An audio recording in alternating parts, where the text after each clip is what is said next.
काफ़ी टाइम से मैं एक चीज़ समझने की कोशिश कर रहा था कि हमारे स्ट्रेस का क्या रीज़न हो सकता है। अपनी लाइफ को ध्यान से ऑब्जर्व करने के बाद अलग अलग इंसिडेंट्स जो मेरी लाइफ में हुए, उसमें किस वजह से मैं स्ट्रेस में आता हूँ, उसके पीछे का कारण समझना मेरे लिए बहुत ज़्यादा ज़रूरी हो गया था। क्योंकि प्रेजेंट में मैं स्ट्रेस फ्री रहना चाहता हूँ, मैं हैप्पी रहना चाहता हूँ। ये तो आपकी सोल की बेसिक रिक्वायरमेंट है। तो क्या कारण है जिस वजह से हमारे को एक स्ट्रेस होता है? उसके पीछे का आंसर है कि हमारी ईगो जब किसी चीज़ को पकड़ लेती है या होल्ड ऑन कर लेती है, वो रीज़न है जिस वजह से हम कभी भी खुश नहीं हो पाते। सपोज करो कि किसी ने किसी को चीट कर दिया, कोई पर्सन किसी रिलेशनशिप में आया, उसने उस रिलेशनशिप से एक्सपेक्टेशंस रखी कि ठीक है जी, इस पर्सन के साथ आज मैं रिलेशनशिप में हूँ, इसके साथ मैं अपना फ्यूचर देखता हूँ। किसी भी रीज़न की वजह से सामने वाले ने आपकी इस एक्सपेक्टेशन को पूरा नहीं किया, तो अब आपके दुख का कारण शुरू हो जाएगा। आप डिप्रेशन में जा सकते हैं, आप एंग्जाइटी में जा सकते हैं, आपको बहुत टेंशन होगी, आप बहुत दुख का सामना करेंगे। अब आपको ये समझना है कि आपका जो ये दुख का कारण है, क्या वो सामने वाले का आपको छोड़ के जाना है, या फिर जो आपकी ईगो ने एक्सपेक्टेशंस बनाई थी, वो एक्सपेक्टेशंस का पूरा ना होने पे आपकी सेल्फ आइडेंटिटी अब दुखी हो रही है। सिमिलरली, आप ये समझिए कि आप जॉब कर रहे हैं एंड एक दिन आपको उस जॉब से निकाल दिया जाता है, तो अब आपका स्ट्रेस शुरू हो जाएगा। आपकी सेल्फ आइडेंटिटी और आपकी ईगो इतनी टेंशन में आ जाएगी कि जैसे आपके ऊपर पहाड़ गिर गया। आप कहेंगे कि यार ये स्ट्रेसफुल सिचुएशन तो है ना, अगर किसी की जॉब चली जाएगी वो स्ट्रेस में नहीं आएगा क्या? बिल्कुल आएगा। उसके पीछे का कारण फिर से समझिए कि आप अपने बारे में, अपनी लाइफ के बारे में किस तरीके से आप अपने आप को परसीव कर रहे हैं। वो एक्सपेक्टेशंस आपने अपने आप से खुद ही बनाई है। अब जैसे ही कोई स्थिति आपकी लाइफ में आएगी जिसमें उन एक्सपेक्टेशंस को तोड़ दिया जाएगा, या आपने जैसे जैसे प्लान किया उस तरीके से चीज़ें टर्न आउट नहीं होंगी, तो आप दुखी हो जाएंगे। आपकी सैडनेस रिजल्ट करती है टेंशन, एंजाइटी और डिप्रेशन में। रूट कॉज को समझने की बहुत ज़्यादा ज़रूरत है। रूट कॉज हर चीज़ में आपकी ईगो ही है। ईगो की परिभाषा मैं आपको समझाता हूँ कि ईगो, जैसा जनरली लोग सोचते हैं या कॉमन लैंग्वेज में किसी को हम बोलते हैं कि ये बहुत ईगोइस्टिक पर्सन है, ये ईगो उसकी बात नहीं हो रही। ईगो आपके अंदर का वो आई है जो आप अपने आप को रिकग्नाइज करते हैं। जब आप अपने आप से बात करते हैं, तो आप जिससे बात कर रहे होते हैं वो ही आपकी ईगो है। ये फिलॉसफी में भी, वेस्टर्न फिलॉसफी या इंडियन फिलॉसफी, दोनों में इस कंसेप्ट को समझाया गया है। इंसान पूरी लाइफ अपनी ईगो की प्रिजर्वेशन और उसकी अपलिफ्टमेंट के लिए ही संघर्ष करता है। अगर आपके अंदर से आपका आई निकल जाएगा, तो आपके दुख के कारण भी निकल जाएंगे। सपोजिटली आप एक छोटे बच्चे को देखो, न्यूबॉर्न बेबी को देखो। 4-5 साल तक वो बच्चे को किसी भी तरीके की दुख का सामना फेस नहीं करना पड़ता, क्योंकि इस टाइम तक बच्चे के अंदर आई की भावना डेवलप नहीं हुई होती। क्या ही वो अपने आप से एक्सपेक्टेशंस लगाएगा, क्या उनको प्रिजर्व करने की कोशिश करेगा, और क्या उनके ना पूरे होने पे दुखी होगा। मैं अपने पर्सनल लाइफ के एक्सपीरियंस से आपसे ये चीज़ शेयर करना चाहूँगा कि मैं अपने आप को काफ़ी ईगोइस्टिक पर्सन की तरह देखता हूँ। मेरे अंदर भी काफ़ी ज़्यादा ईगो थी, और पूरी लाइफ मैं अपनी ईगो को प्रोटेक्ट करने के लिए किसी भी हद तक जाने के लिए तैयार रहता था। लेकिन लाइफ के कुछ ऐसे सर्कमस्टांस मेरे साथ हुए जिसमें मैं बहुत बुरे तरीके से शैटर हो गया। उन चीज़ों को समझने में मुझे कई साल लगे, इसीलिए आज मैं आपके साथ ये वीडियो शेयर कर रहा हूँ। मैंने तो स्पिरिचुअलिटी और अध्यात्म का सहारा लिया, बहुत स्पिरिचुअल बुक्स पढ़ी। उस सब के बाद उस नॉलेज को अपनी लाइफ में इम्प्लीमेंट करने के बाद और प्रैक्टिकली टेस्ट करने के बाद मुझे ये चीज़ समझ आई है कि आपके साथ कोई भी टाइप की घटना हो जाए, अगर आपने उस चीज़ को पकड़ लिया, तो श्योर शॉट ये एक वे है कि आप डिप्रेशन में जाएंगे। डिप्रेशन में नहीं जाएंगे तो अपना स्ट्रेस बहुत ज़्यादा इंक्रीज कर लेंगे। अच्छा, अब इस तरीके से आपकी पर्सनैलिटी क्यों डेवलप होती है?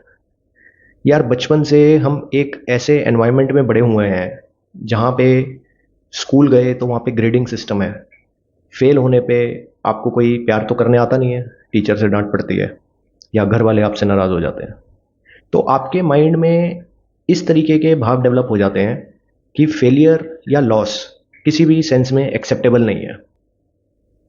कोई चीज़ का ना मिलना या कोई चीज़ आपसे छिन जाना, ये एक तरीके का फेलियर है, ऐसा हम सोचते हैं। लेकिन आपको इन चीज़ों से ऊपर उठ के ये चीज़ों को देखना पड़ेगा।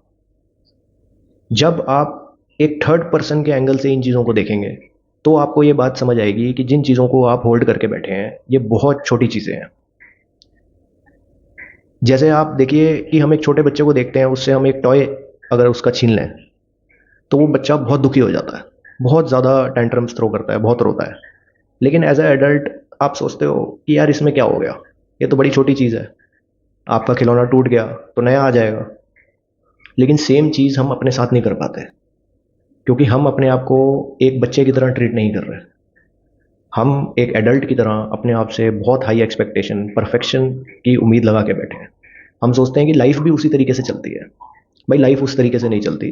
लाइफ में बहुत सारी सिचुएशंस आपके सामने इस तरीके की आएंगी जो आपने प्लान भी नहीं करी होंगी, जिनके होने के कारण आप ये सोचेंगे कि ऐसा आपके साथ क्यों हुआ है।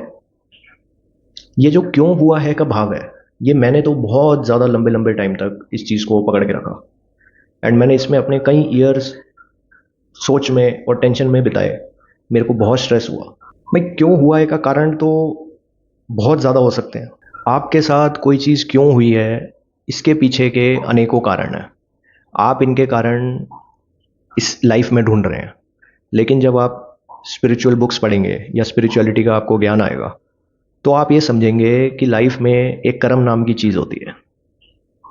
तो आपके पिछले जन्म के कर्म इस लाइफ में प्ले आउट किसी फॉर्म में तो करते ही करते हैं।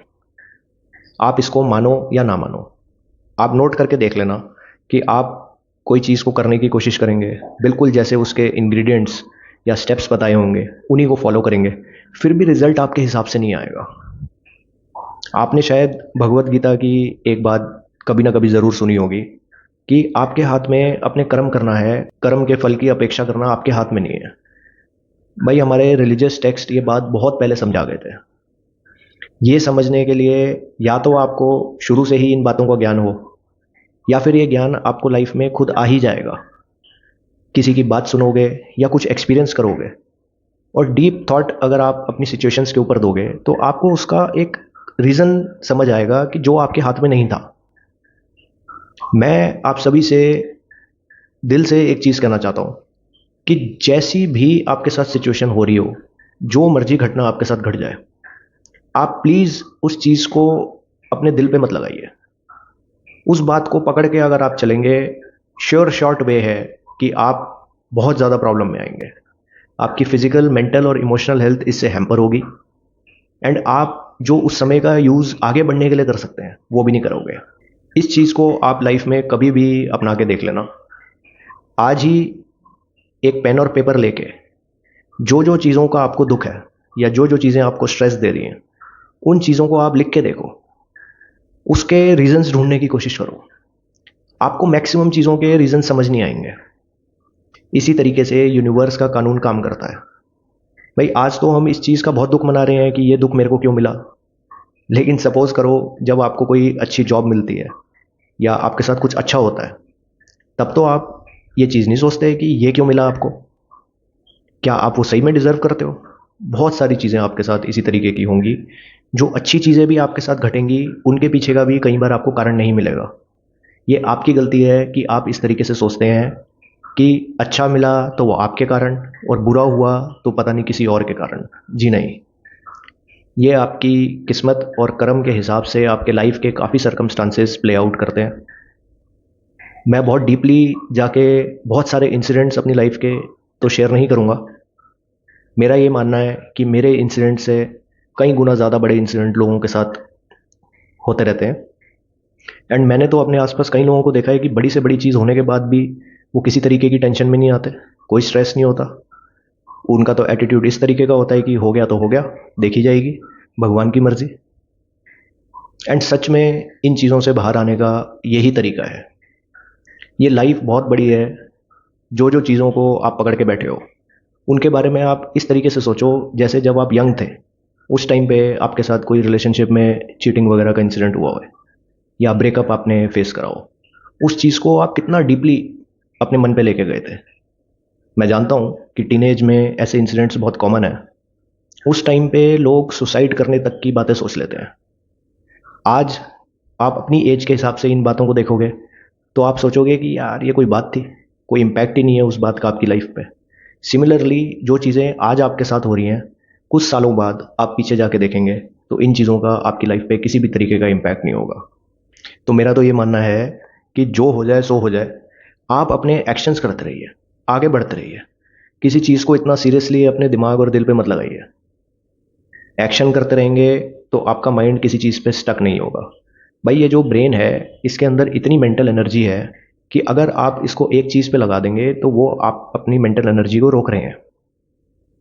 इस एनर्जी को बहने दो, आगे बढ़ोगे तो चीज़ें भी अपने आप सॉर्ट आउट हो जाएंगी। अगला एक्शन लोगे तभी तो उस सिचुएशन से बाहर आओगे। अदरवाइज़ क्या है, आप डिप्रेशन में जाएंगे तो कोई तीसरा बंदे को तो कोई फ़र्क नहीं पड़ेगा, आप ही की लाइफ ख़राब होगी। तो इन चीज़ों को आप जितना जल्दी समझ सकें उतना जल्दी समझ लीजिए। मुझे कई साल लगे इन बातों को समझने के लिए, इसीलिए मैं आपसे ये बातें शेयर करने के लिए ये वीडियो बना रहा हूँ। आशा करता हूँ कि किसी ना किसी को मेरी बात ज़रूर समझ आए और आपकी लाइफ में मेरी इस बात का पॉजिटिव इन्फ्लुएंस हो। Thank you.